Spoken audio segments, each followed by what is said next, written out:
Então, eu quero saudar aos amados irmãos da Igreja Salvação em Jesus Cristo de Moçambique, com a paz do Senhor Jesus, a todos os amados pastores, líderes dessa amada igreja na África.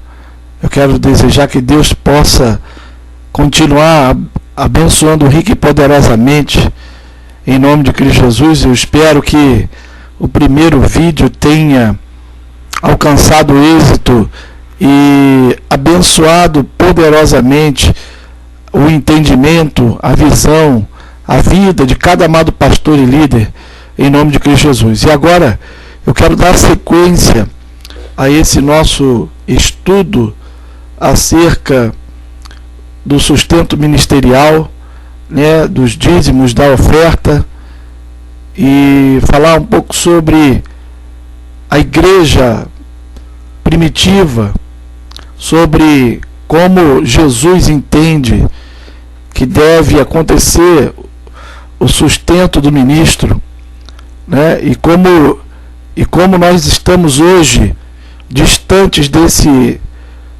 alvo, Hoje não só aqui a Igreja Salvação em Jesus precisa desse entendimento, dessa revelação, mas a Igreja de Cristo ao redor da terra está precisando ter esse entendimento e voltar ao Evangelho de Cristo no que diz respeito ao sustento ministerial, a respeito dos dízimos e das ofertas e de muitas outras coisas. Mas nesse dia nós vamos tratar mais detalhadamente acerca do sustento ministerial, e dízimos e ofertas, e a visão do Evangelho de Jesus acerca de como deve acontecer essas coisas.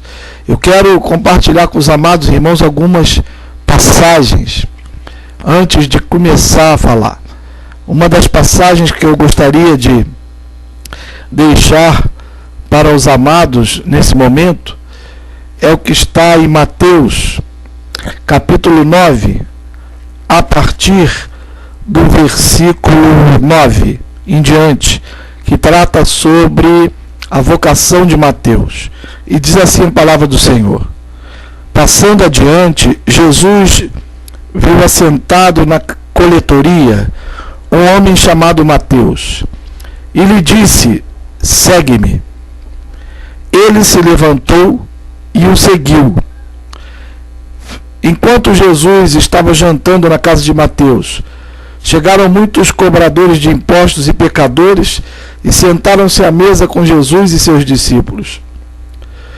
E os fariseus, vendo isso, perguntaram aos seus discípulos: por que come vosso mestre com os cobradores de impostos e pecadores?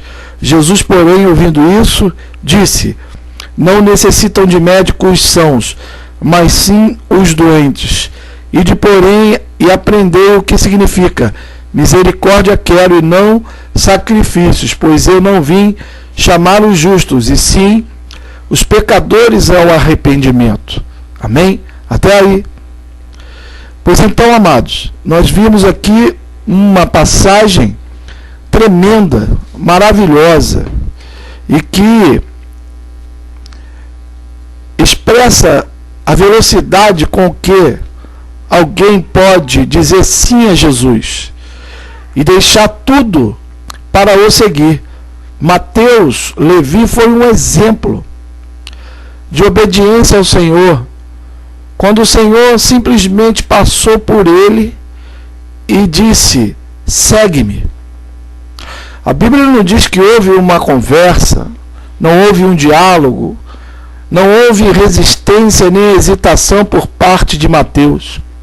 Ele simplesmente deixou o seu cargo, a sua posição, imediatamente, e seguiu Jesus. Note-se que Mateus não tinha um emprego qualquer, ele não era um esfarrapado, ele trabalhava como coletor de impostos. E ele recebia um salário muito bom para ser coletor de impostos, porque naquela época era parecido com uma traição. porque o coletor de impostos pegava o dinheiro do povo de Israel para dar a Roma, porque os impostos iam para Roma. E isso era considerado uma traição à pátria. Pela maioria dos judeus, ninguém queria conversa com o coletor de impostos. E na mesma hora que Jesus disse, segue-me, Mateus sabia que significava ele deixar para trás a sua vida pregressa, deixar o seu emprego, o seu sustento. E ele não somente deixou tudo isso para trás, como levou o mestre para sua casa e convidou a todos para um jantar, para que Jesus pudesse pregar o evangelho para todos os seus amigos. Mas a partir daquele momento ele não estava mais empregado como coletor de impostos. Ele deixou o seu trabalho para seguir Jesus. Essa é uma primeira palavra que eu quero deixar para vocês e que mostra uma atitude que vai ser uma atitude comum entre os discípulos. Em Lucas 5, eu peço que você vá à sua Bíblia e abra em Lucas 5. A palavra do Senhor fala, deixa eu ver aqui, fala da pesca maravilhosa. E fala de mais uma ocasião em que mais um discípulo, ou mais do que um, deixaram também o seu trabalho para seguir Jesus. Está aqui em Lucas 5, a partir do versículo 8, diz assim: vendo isso, Simão Pedro prostrou-se aos pés de Jesus, dizendo: Senhor, afasta-te de mim, porque sou homem pecador. Pois o espanto se apoderara dele e de todos os que com ele estavam, por causa da pesca que haviam feito. E de igual modo, também de Tiago e João, filhos de Zebedeu, que eram companheiros de Simão. Disse Jesus a Simão: não temas, de agora em diante serás pescador de homens. E levando os barcos para a terra, deixaram tudo e o seguiram. Glória a Deus. Aqui nós vemos Jesus chamando a Pedro, Tiago e João para o discipulado. Eles eram pescadores, tinham ficado a noite inteira, a madrugada inteira pescando e não conseguiram nada. Sob a palavra do Senhor, eles lançaram de novo as redes para a direita e eles pescaram uma pesca maravilhosa. E Jesus disse nesse momento a Pedro e a eles: olha, a partir de hoje vocês vão ser pescadores de homens, não mais de peixe. Então, com uma alusão de que eles deveriam largar, deixar, abandonar a carreira de pescadores de peixe para abarcar, para receber uma nova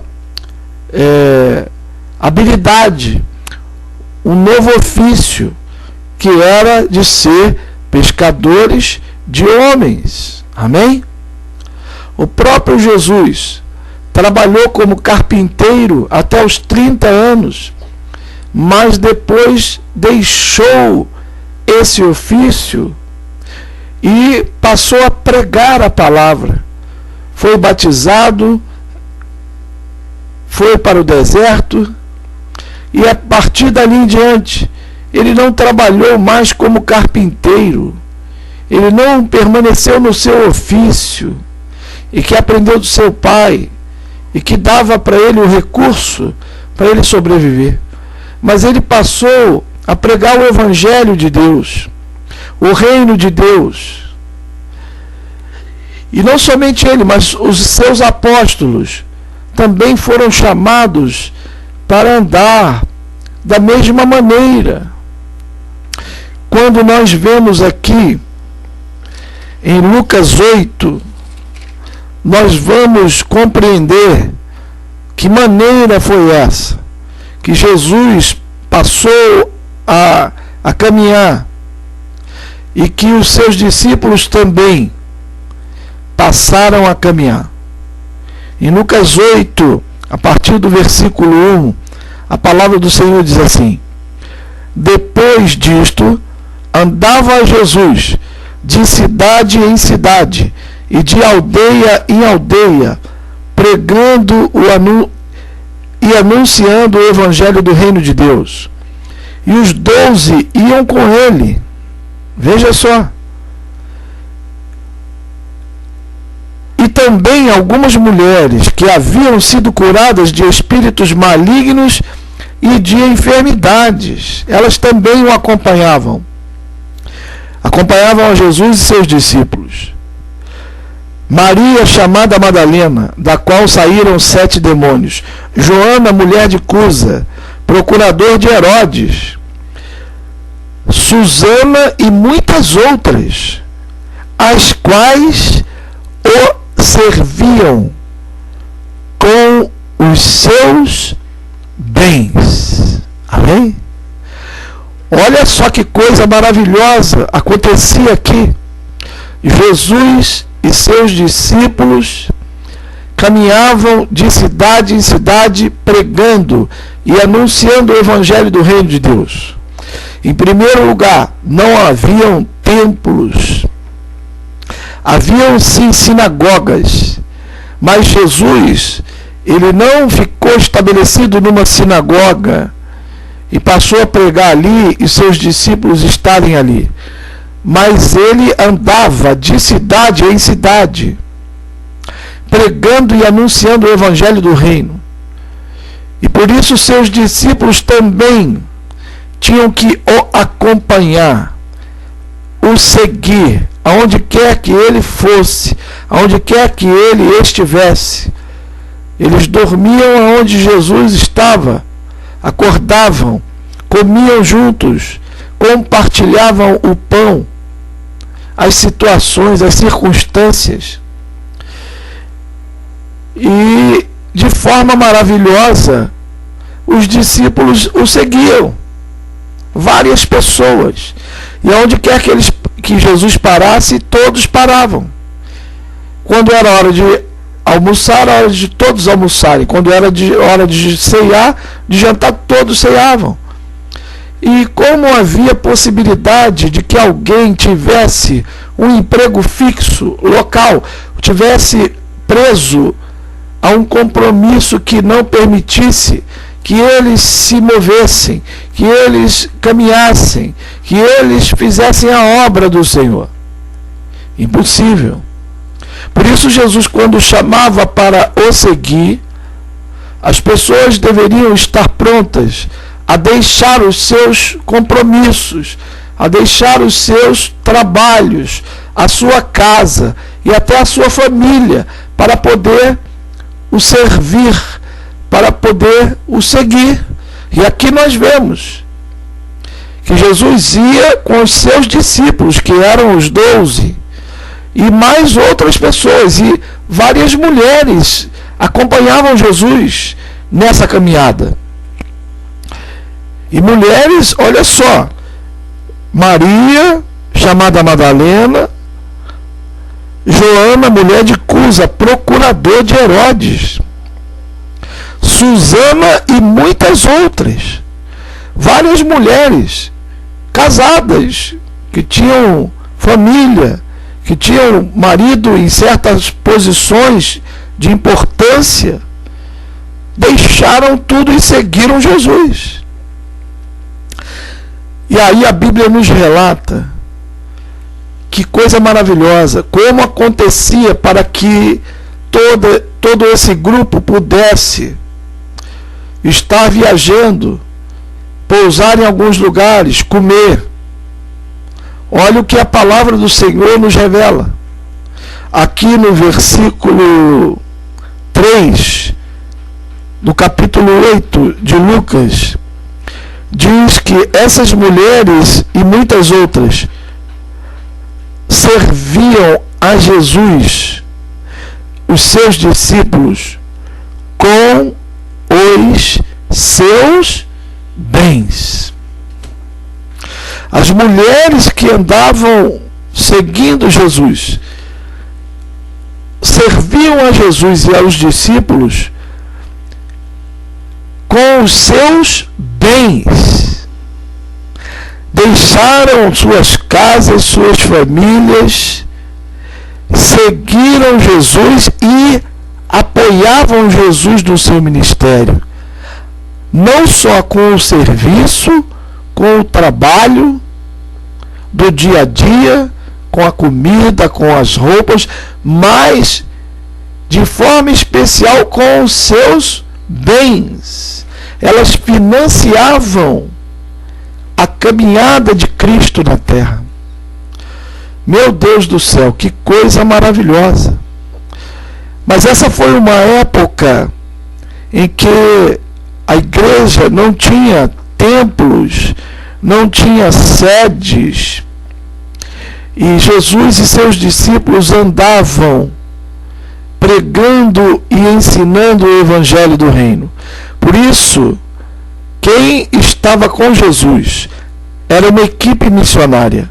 Não podia estar preso ou presa a qualquer compromisso secular que atrapalhasse a obra missionária de Jesus e nem a obra missionária dos apóstolos.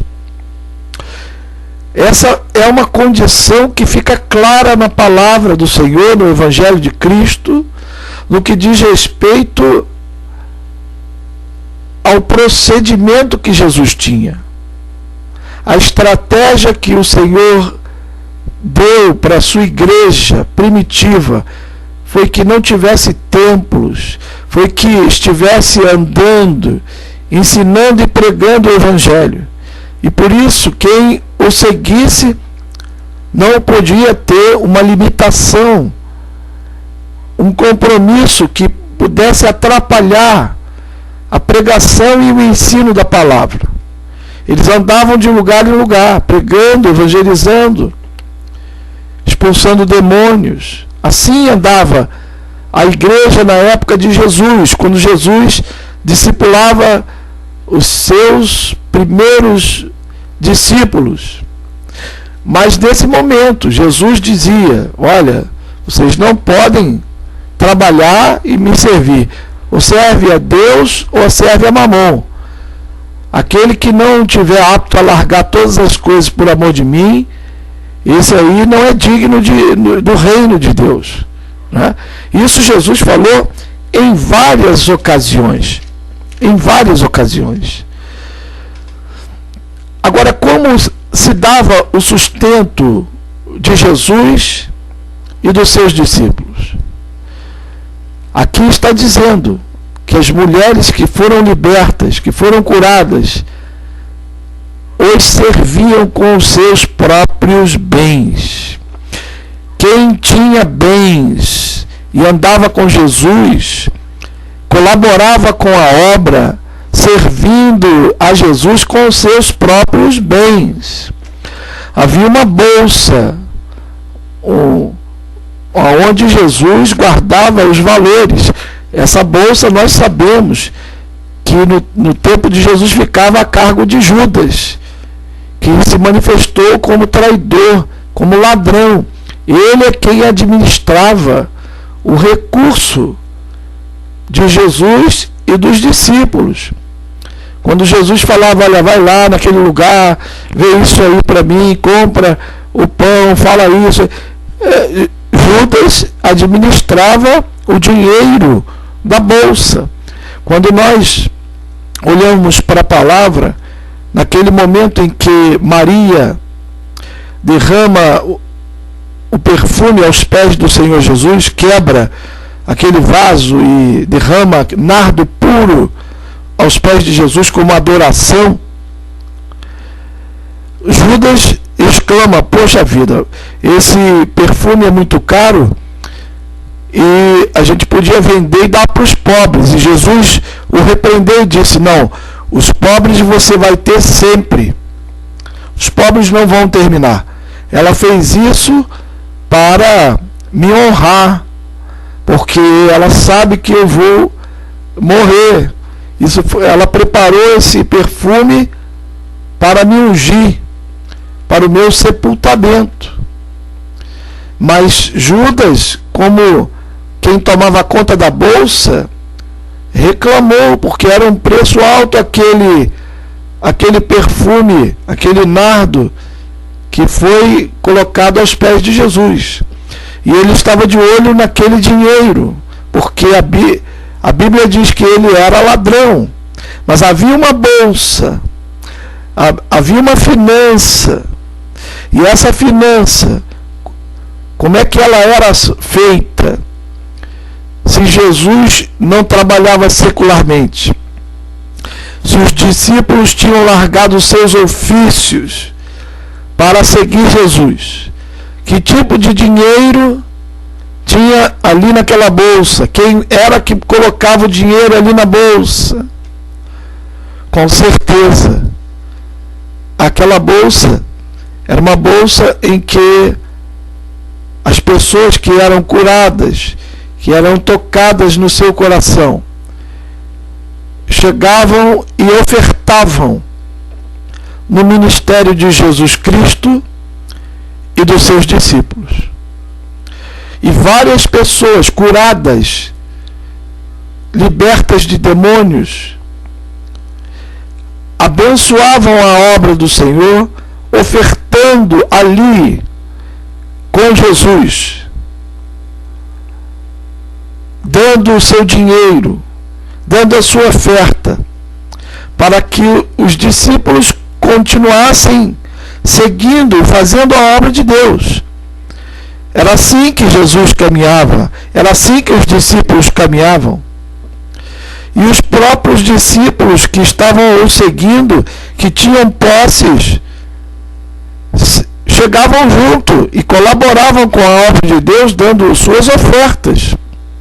A Bíblia não fala aí que Jesus pregava sobre o dízimo, cobrava o dízimo enquanto ele andava e pregava o Evangelho do Reino. Não. No Evangelho de Jesus nós não vemos uma única vez Jesus pregar sobre o dízimo e sobre as ofertas, a não ser em Mateus 23, quando Jesus condena os fariseus por cobrarem o dízimo de tudo, mas não observarem as coisas mais importantes da lei. Nós não vemos também Jesus falar para os seus discípulos: vocês estão aí passando problema, tribulação, complicação, porque vocês estão roubando a Deus, vocês não estão pagando o dízimo. Nós não vemos Jesus pregar dessa forma. Infelizmente, na igreja hoje, muitos pregam assim, dizendo que as pessoas estão em apuros porque não dão o seu dízimo e sua oferta. Mas Jesus não disse isso. Ele disse: não andeis ansiosos pelo que haveis de comer, beber e vestir, porque assim se comportam os gentios. Mas antes, buscar em primeiro lugar o meu reino e a minha justiça, e todas as demais coisas vos serão acrescentadas, diz o Senhor. O Senhor Jesus nunca pregou a prosperidade em troca de nós darmos o nosso dízimo. Nunca. Você pode observar o Evangelho todo de Jesus. Você não vê uma única vez Jesus falar isso. Pelo contrário, você vê Jesus condenar os fariseus por cobrar o dízimo de tudo, de dizer que dão o dízimo de tudo e não observar o amor, a misericórdia e a fé. Eu vejo sim Jesus exaltar a viúva pobre, que quando estava na fila do gasofilácio, ela deu tudo o que ela tinha, que eram 2 moedas. Enquanto pessoas enriquecidas, abastadas, davam altas somas de dinheiro, daquilo que sobrava, que sobejava, Jesus olhou e viu uma mulher, uma viúva pobre, sem recursos, colocar a mão no bolso, ou na bolsa, não sei, e tirar 2 moedas e colocar no gasofilácio. E Jesus disse: essa mulher, eu posso dizer a vocês, deu muito mais do que todos os outros. Jesus se agradou. E ela deu tudo. Ela não deu o dízimo somente. Ela ofertou tudo que ela tinha. Então nós vemos que Jesus não se agrada de aparência. Jesus não se agrada de lei, de formalidade. Ele não se agrada que você vire um zeloso cumpridor da lei. Porque Jesus sabe que ninguém pode ser aceito por Deus em se cumprir a lei. Por isso Jesus teve que vir.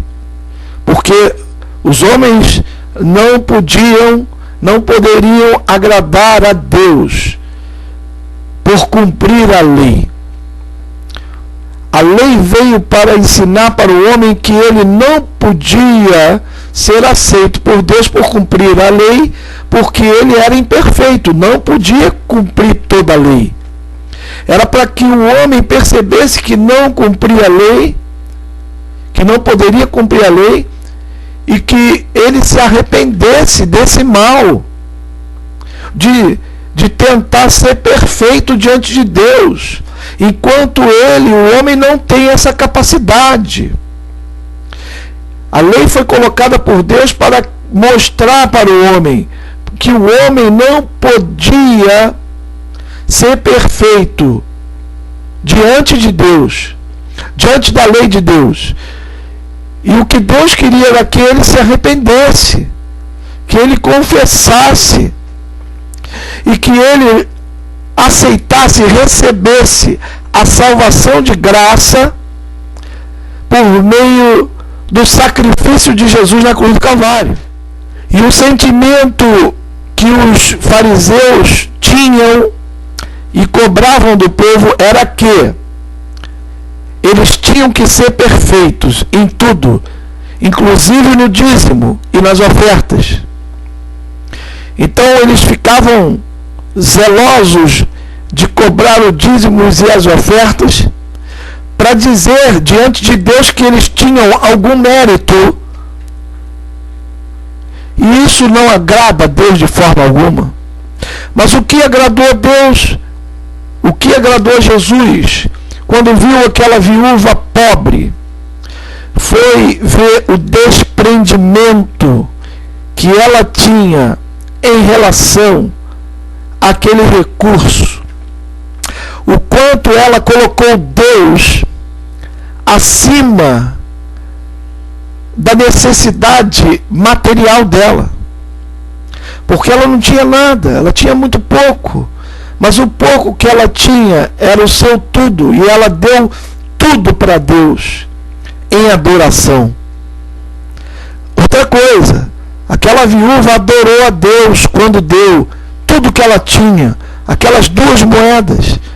Isso prova para mim e para você, para nós, para a sua igreja, Igreja de Cristo no século 21, que não importa se você tem pouco ou se você tem muito, para que Deus se agrade de você, você tem que ter um coração adorador. Você tem que mostrar para Deus que você se importa mais com Deus do que com seus recursos. Que você confia mais em Deus do que nos seus recursos. E isso se dá no momento em que você oferta oferta na casa do Senhor, que você dizima na casa do Senhor. Amém? Essa foi uma atitude que agradou Jesus. E a provisão, como acontece para aqueles que creem em Jesus e que são seguidores de Jesus. Ora, a gente pode ver na palavra do Senhor, quando o Senhor envia os 70 discípulos, ele envia e ele diz assim: olha, vão de 2 em 2, não leva nada não leva dinheiro, não leva coisa nenhuma, você vai só com a sandália do pé, com a sua roupa do corpo, entra na cidade, sauda a casa que você entrar com a paz do Senhor. E ele diz assim: e todo trabalhador é digno do seu salário. Então, quando eles voltam, eu não estou encontrando aqui a referência, mas eu penso que você sabe do que eu estou falando, é fácil de achar. Quando Jesus envia os 70 discípulos, deve estar em Mateus isso, amém? Você depois procura com calma aí, em nome de Cristo Jesus, amém? Mas, quando eles retornam, Jesus pergunta para eles assim: quando eu enviei vocês sem nada, sem dinheiro, sem 2 túnicas, faltou alguma coisa para vocês? E os seus discípulos disseram: não, nada faltou. Então, quando Jesus envia para uma obra, com certeza, meu querido, meu amado irmão, não vai faltar nada para a provisão do seu discípulo, do seu obreiro, em nome de Jesus, porque a provisão maravilhosa de Jesus, ela alcança todas as áreas que o seu obreiro precisar. Mas há um pré-requisito para que isso ocorra. É Jesus quem deve estar enviando. Quando Jesus envia, Jesus cuida de forma sobrenatural e poderosa da vida daqueles a quem ele enviou. E tudo o que ele precisa para sobreviver, para cumprir a sua missão, o seu chamado, o Senhor, de forma poderosa e sobrenatural, vai prover a sua necessidade em nome de Cristo Jesus. Amém? Então, os seus discípulos, eles são abençoados, eles são providos de forma maravilhosa, e nada falta para os seus discípulos e para os seus missionários enviados. A provisão sobrenatural de Deus vai sobre eles, mas é necessário que eles sejam de fato enviados por Jesus. Quando nós vemos em Atos dos Apóstolos a igreja reunida em oração e jejum, naquele momento o Espírito Santo fala aos profetas e mestres da igreja de Antioquia que separassem Barnabé e Paulo para uma obra específica, especial.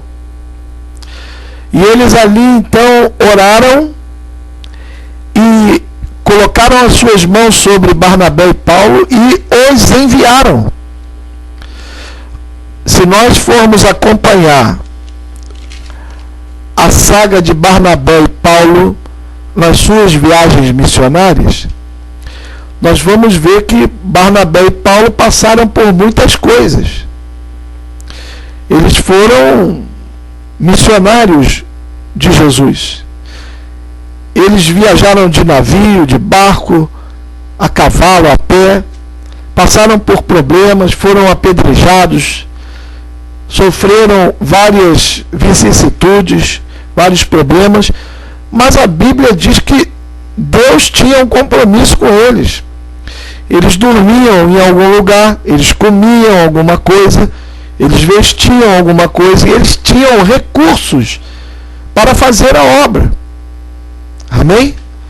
Deus cuidou de Barnabé e de Paulo, mas eles foram enviados por Deus. O Espírito Santo falou no meio da congregação, e eles reconheceram que era Deus que tinha chamado a eles para aquela determinada obra. Por isso, Deus tinha compromisso sobrenatural com Paulo e com Barnabé, e nada faltou para eles que eles precisaram. Mas também, de igual maneira, irmãos foram usados para abençoar a vida de Paulo e Barnabé. E o próprio Barnabé tinha recursos, tinha dinheiro. O próprio Barnabé, a Bíblia diz em Atos, que vendeu uma propriedade e trouxe o preço daquela propriedade e depositou aos pés dos apóstolos. Barnabé não deu o dízimo da sua propriedade. Ele vendeu toda a propriedade, trouxe todo o dinheiro e colocou aos pés dos apóstolos, de Pedro, Tiago, João. Ele ofertou tudo. Ele não deu o dízimo. Ele ofertou tudo. E a Bíblia diz que todos tinham tudo em comum. E ninguém tinha falta de nada. Aleluia! Em Atos, a igreja primitiva trazia as suas ofertas, vendiam terrenos e suas casas e colocavam diante dos pés dos apóstolos. E a Bíblia diz que todos viviam em comunhão, todos eles tinham tudo em comum. E ninguém dizia que uma coisa era somente sua. E eles comiam o pão com alegria e singeleza de coração, louvando ao Senhor todos os dias. E o Senhor acrescentava à igreja aqueles que iam sendo salvos. Aleluia! Porque até aquele momento havia amor, havia comunhão, e os bens eram vendidos e administrados pelos apóstolos, e todos tinham tudo em comum, ninguém tinha falta de nada. Amém? Isso foi como iniciou a igreja, quando não se havia templos, quando não se havia prédios e nem denominações. Havia o amor, havia a comunhão, o partir do pão, e esse sentimento de doação, não só das suas próprias vidas, mas também dos seus próprios bens, para que todos tivessem debaixo da mesma bênção, da mesma unção. E o Espírito Santo, com certeza, abençoou poderosamente a igreja primitiva, por conta desse espírito de doação, de amor. E se a gente for ver em Atos, nessa passagem, é só você abrir aí a sua Bíblia em Atos, que você vai ver o que a Bíblia diz nesse momento. Amém? Vamos ver aqui. Aqui no versículo 42 do capítulo 2 diz a palavra do Senhor assim: e perseveravam na doutrina dos apóstolos, na comunhão, no partir do pão e nas orações. Em cada alma havia temor, e muitas maravilhas e sinais eram feitos pelos apóstolos. Todos os que criam estavam juntos e tinham tudo em comum. Vendiam suas propriedades e bens e repartiam com todos, segundo a necessidade de cada um, perseverando unânimes todos os dias no templo e partindo o pão em casa, comiam juntos com alegria e singeleza de coração, louvando a Deus e caindo na graça de todo o povo. E todos os dias acrescentava o Senhor à igreja aqueles que iam sendo salvos. Glória ao Senhor Jesus. Então, nesse momento especial da igreja, todos tinham tudo em comum. Todos tinham um coração amoroso, um coração de doação, não preso aos bens materiais. E Deus abençoou poderosamente essa igreja, porque todos que olhavam viam esse amor fluir no meio da igreja. E a Bíblia diz que esse amor fazia um milagre. O Senhor acrescentava todos os dias mais pessoas à igreja, porque esses ficavam impressionados com esse amor, com essa forma de viver, de conviver, e iam se convertendo ao Evangelho do Senhor Jesus. Um Evangelho que não tinha nada a ver com materialismo, não tinha nada a ver com dinheiro, com bênçãos materiais, mas com bênçãos espirituais, com amor, com o sentimento de amor pelo próximo. O Espírito Santo de Deus agia com liberdade e as bênçãos do Senhor aconteciam. A gente pode ver por essa passagem que a igreja de Cristo ultrapassou em muito aquilo que acontecia no Antigo Testamento. No Antigo Testamento era necessário haver sacrifícios e holocaustos para a remissão dos pecados. Era preciso sacerdotes para oferecer esses sacrifícios. E esses dízimos eram para que esse serviço fosse constante no templo. Mas com Jesus era o próprio sacrifício.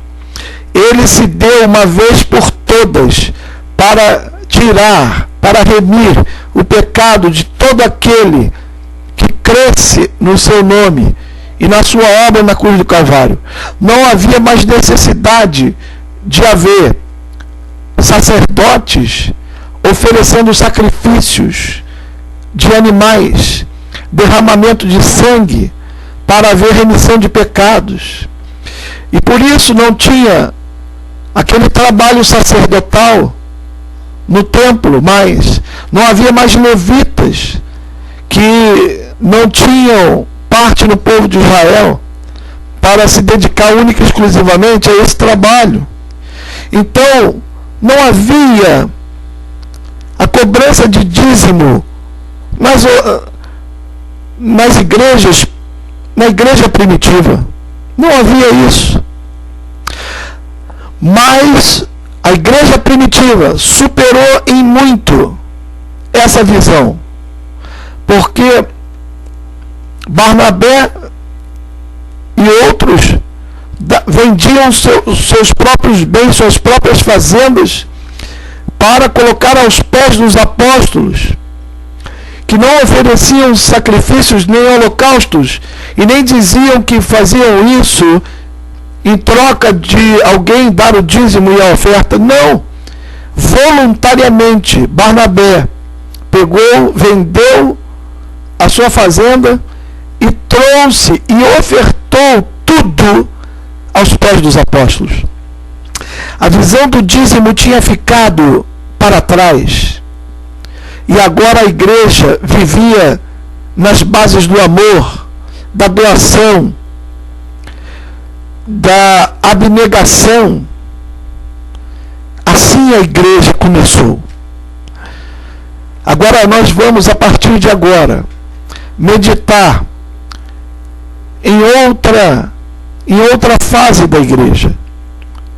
Vamos meditar nos tempos de hoje, nos tempos de agora, e vamos perceber o que é diferente hoje daqueles tempos da igreja primitiva e daquele templo antigo, do Antigo Testamento.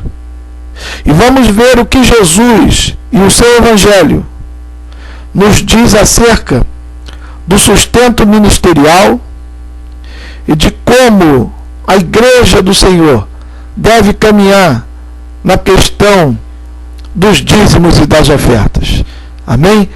Nós vamos deixar isso para o próximo vídeo, para uma outra ocasião, mas que você possa estar meditando nessas passagens que nós colocamos nesse capítulo, nessa palavra, nessa palestra, porque todas essas palavras são básicas acerca do chamado de Jesus para o ministério, para o discipulado, e como a igreja primitiva ela caminhou, como ela andou. E nós vamos agora passar para uma outra fase, quando nós percebemos como a igreja está caminhando nos tempos de hoje e qual a essência que ela perdeu, o que ela deve observar no tocante ao sustento ministerial e no tocante aos dízimos e às ofertas.